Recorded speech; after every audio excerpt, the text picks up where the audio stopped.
Okay, so we talked about constant volume calorimetry. Now we're going to talk about what happens when you've got a heat transfer at constant pressure instead of constant volume. So if the chemical reaction occurs in something that's open to the atmosphere, then the pressure of that reaction will be equal to atmospheric pressure, and it's not going to change.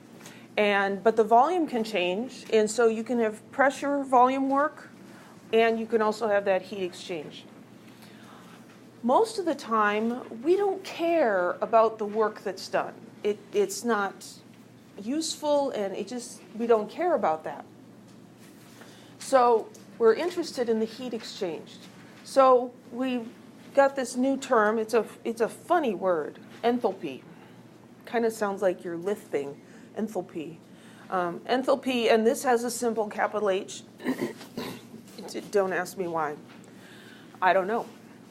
But enthalpy is the sum of a system's internal energy and the product of its pressure and volume. So the enthalpy of a system equals its internal energy plus pressure times volume. Enthalpy, like energy, is a state function. Pressure and volume are also state functions, right? So a state function doesn't matter how you got there, it's just where you started, where you ended up. So again, we don't often talk about absolutes, we talk about changes, because then we don't have to define where zero is. So the enthalpy change of the reaction is the heat evolved at constant pressure. So the change in the enthalpy equals the change in energy plus P times the change in volume. There's no change in P because we were saying this is at constant pressure.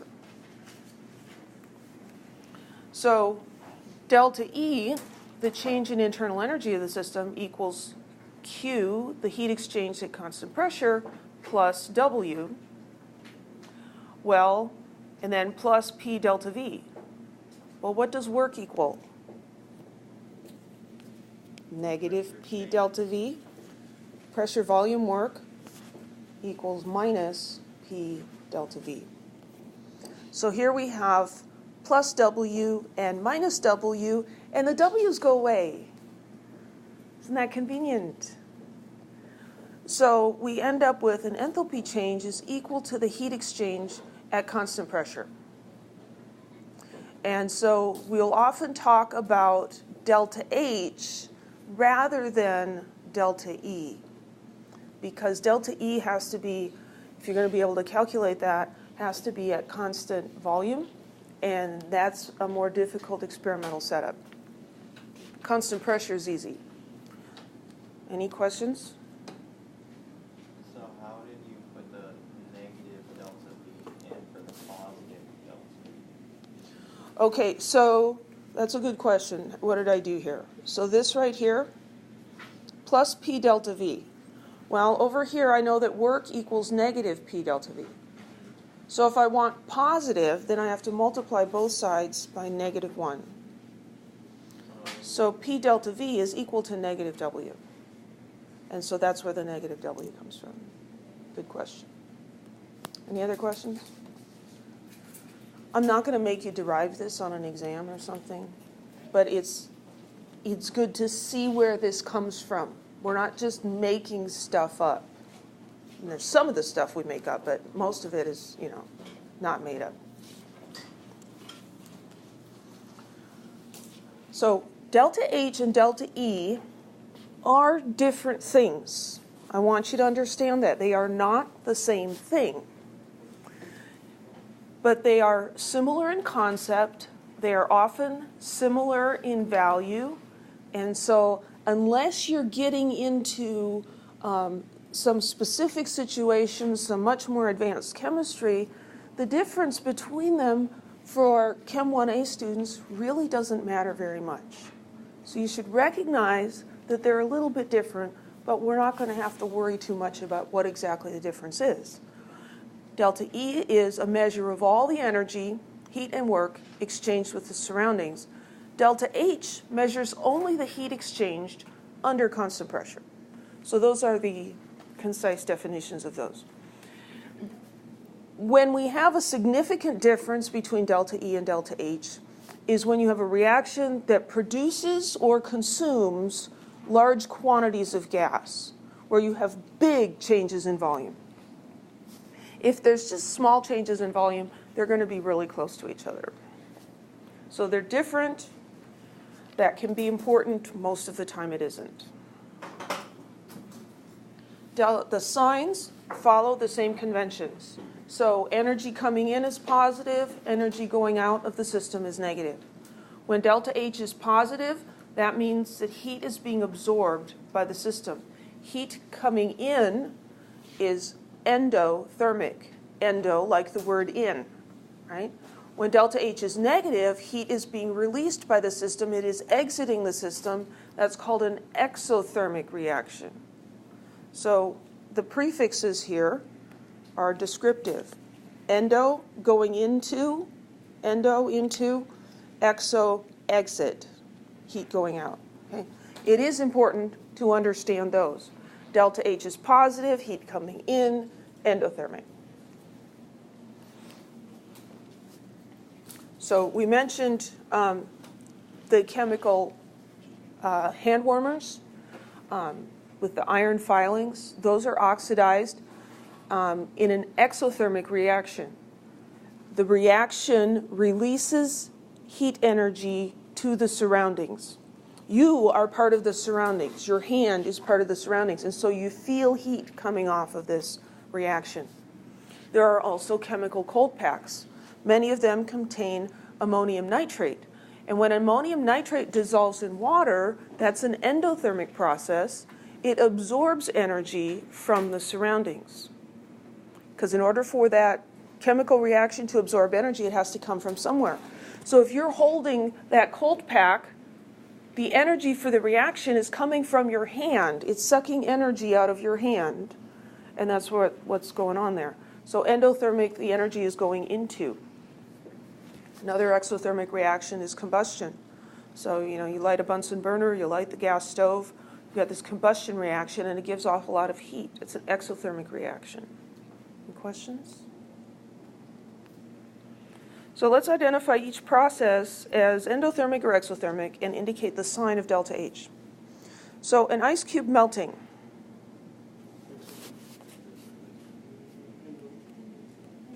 Now think about this. Okay, so an ice cube melting. So how would we make an ice cube melt?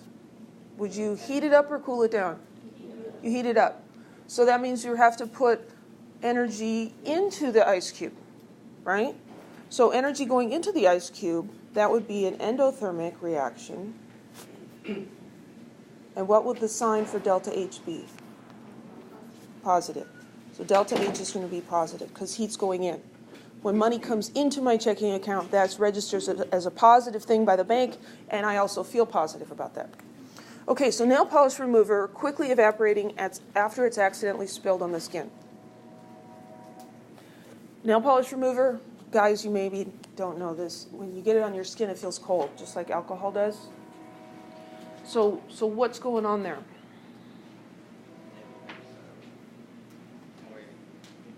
So it's a little hard to think about this, right? First of all, you have to say, okay, I'm talking about the nail polish remover, not my skin. Because what I'm feeling is cold. If I'm feeling cold, that means heat is leaving my skin. It's going into the nail polish remover. Another way to think about this is this word evaporating. So evaporating is going from a liquid to a gas. How do you make something do that faster? Do you put heat in or take heat out? You put heat in. If you want something to evaporate faster, like if you want a wet towel to dry, you put it in the dryer and you heat it up. You don't stick it in the freezer, right? So this would be what? Endothermic or exothermic? Endothermic. The energy is going into the nail polish remover as it evaporates. So that's also positive delta H. Gasoline burning within the cylinder of an automobile engine. exothermic. So here we see the word burning. Burning or combustion. We know from personal experience that when things burn, they get hot, right? So the thing burning is transferring heat energy into the surroundings, like your hand that gets burned when you touch the flame, right? So this is exothermic.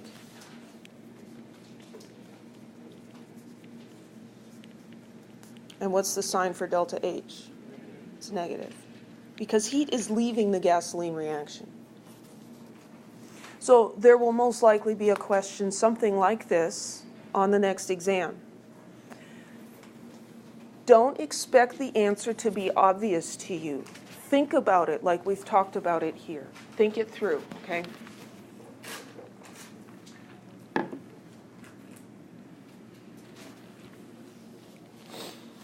Okay, so let's zoom into the molecular level and look at what's going on with these exothermic reactions. So the exothermic reaction gives off thermal energy. It releases energy to the surroundings, which causes the temperature of the surroundings to rise. So this energy that's being released, where is that coming from? This is not just heat where a hot thing is transferring energy to a cold thing. That extra thermal energy is coming from chemical potential energy that is stored in the reactants. And it gets converted into kinetic energy in the form of heat. So what happens during the reaction is the bonds that were present in the reactants get broken and new bonds form. Because in order for a chemical reaction, instead of just a physical change, we have to have some bonds breaking, some new substances being formed and some old substances being destroyed. So we've got old bonds being broken, new bonds being made. The products from this reaction are going to have less chemical potential energy than the reactants did. Because the chemical potential energy that was in the reactants, some of that gets sent out as the exothermic reaction is released to the surroundings. So then overall, the products are going to have less energy than the products started. The products will have less energy than the reactants started with. All those words, right? So many words. So the difference in energy between reactants and products is released as heat. Anybody have any questions about that? Maybe I should say, did anybody understand that? Well, it didn't go very well. Endothermic reaction is kind of the opposite. The temperature of the surroundings drops because the chemical reaction is sucking heat energy, thermal energy out of the surroundings. It's absorbing it. So again, we have existing bonds being broken and new bonds being formed.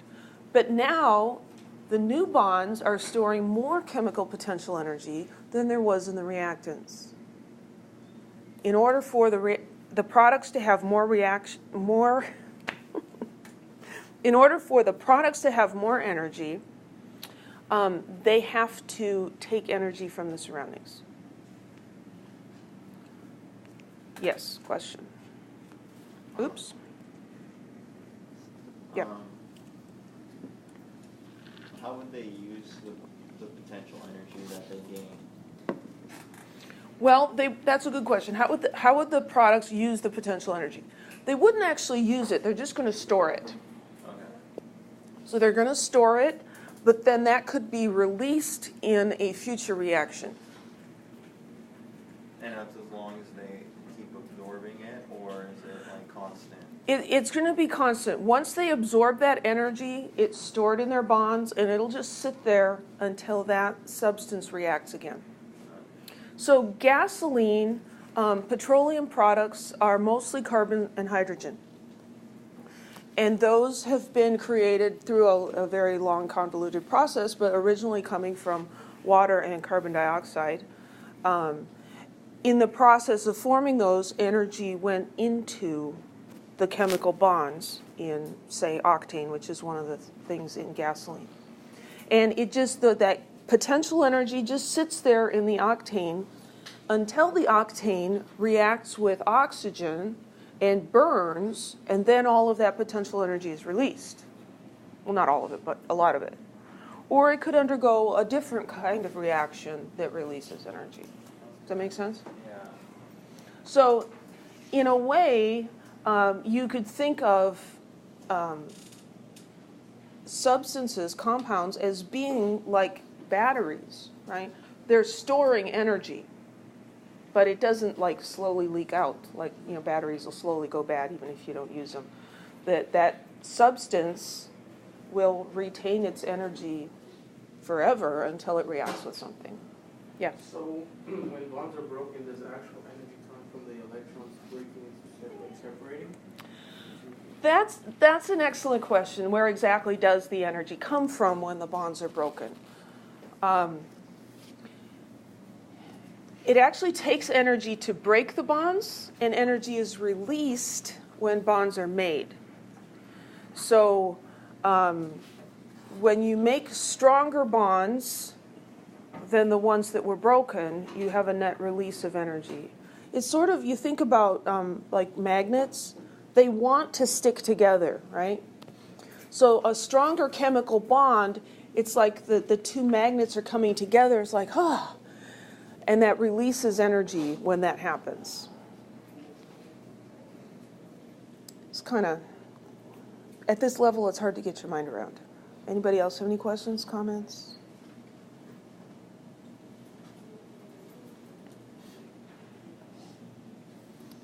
So, tying enthalpy into this, enthalpy change for a chemical reaction is symbolized here, delta H with a subscript RXN, because we get tired of writing out reaction, and so the standard abbreviation for it is RXN. This is also called the enthalpy of reaction, or enthalpy is just a weird word. We often call this a heat of reaction. So then the H makes a little more sense. The heat of reaction is an extensive property. The amount of heat that's transferred does depend on the amount of reactants. And that should make sense. So if you take, so this is propane. If you take a teaspoon of propane and you burn it, it's going to give off a certain amount of energy. If you take a 50-gallon drum of propane and you burn it, is it going to give off the same amount of energy? No, it's going to give off a lot more. The amount of energy released depends on how much is reacting, okay? So we can write a chemical equation for the combustion of pentane. And then we can write delta H, the heat of reaction for this. Here it's a negative number, which tells us this is an exothermic reaction, which is what we expect for a combustion of a hydrocarbon. By convention, when we write delta H associated with a chemical reaction, this quantity is referring to the molar amount specified in the balanced chemical equation. So 2,044 kilojoules is going to be released for 1 mole of propane that reacts, for 5 moles of oxygen, for 3 moles of CO2 produced, for 4 moles of H2O produced. And so if we know the amount of one of these substances that's participating or being produced in the reaction, we can calculate the amount of heat being released, because this is per molar amount. So we can say that 1 mole of, blanked on the name, 1 mole of pentane would give us this much energy. 5 moles of oxygen would give us that much energy. So here is another conversion factor, kind of like the mole ratios, like we can say it's 1 mole of pentane to 5 moles of oxygen. It's this many kilojoules per 4 moles of water. Okay, and we just do that by convention just because. Okay, so here's an example problem. Ammonia reacts with oxygen according to the following equation. There we go, and we've got delta H for this heat of reaction. Is this an exothermic or an endothermic reaction? It's exothermic. So when this happens, when this reaction occurs, we're going to observe heat being released, right? The surroundings are going to get warmer. So calculate the heat in kilojoules associated with the complete reaction of 155 grams of ammonia. So this comes down to being a stoichiometry problem. So we're given information about ammonia. We have 155 grams of ammonia. And we want to calculate the heat. Well, this is heat of reaction, so I'll just put a question mark over here, and the units should be kilojoules.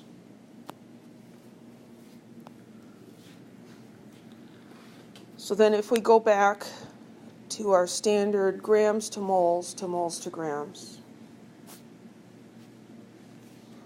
let's think about what we've got here. Well, this is where we're starting, and this is where we want to end up, right? So we have to figure out how we're going to get from the beginning to the end.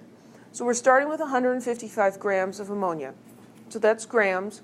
We can convert that to moles of ammonia. Normally we would go to moles of something else. Do we have any interest in how many moles of anything else there are? No.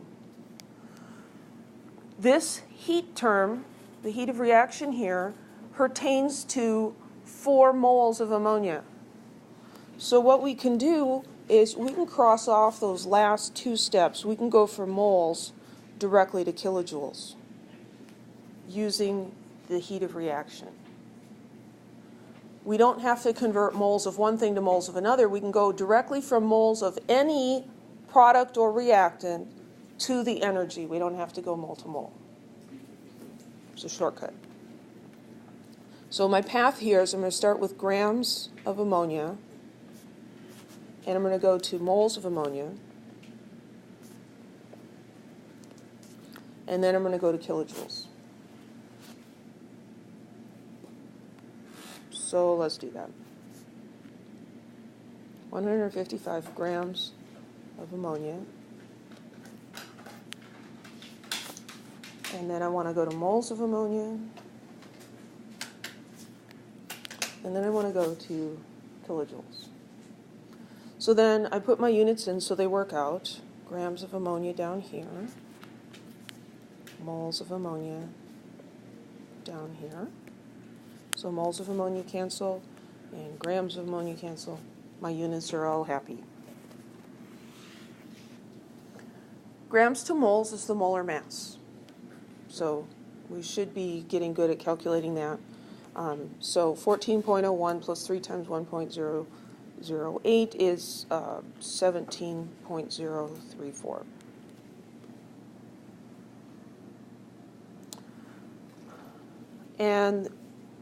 And then this term, this we find like we did mole ratios, but it's this amount of kilojoules per this many moles.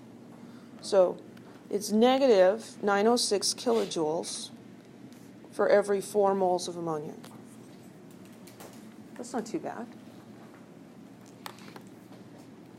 So 155 divided by 17.034 times negative 906 divided by 4.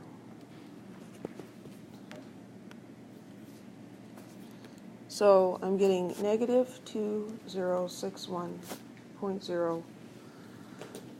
Looking at significant figures, this has 3 sig figs. Gram is a unit of measurement, not counting, so this is not an exact number.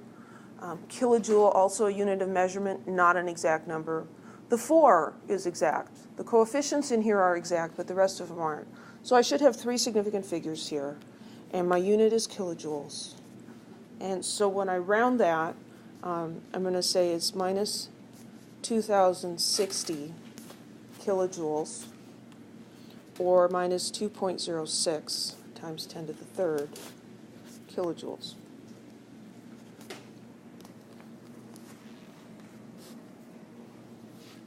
Any questions?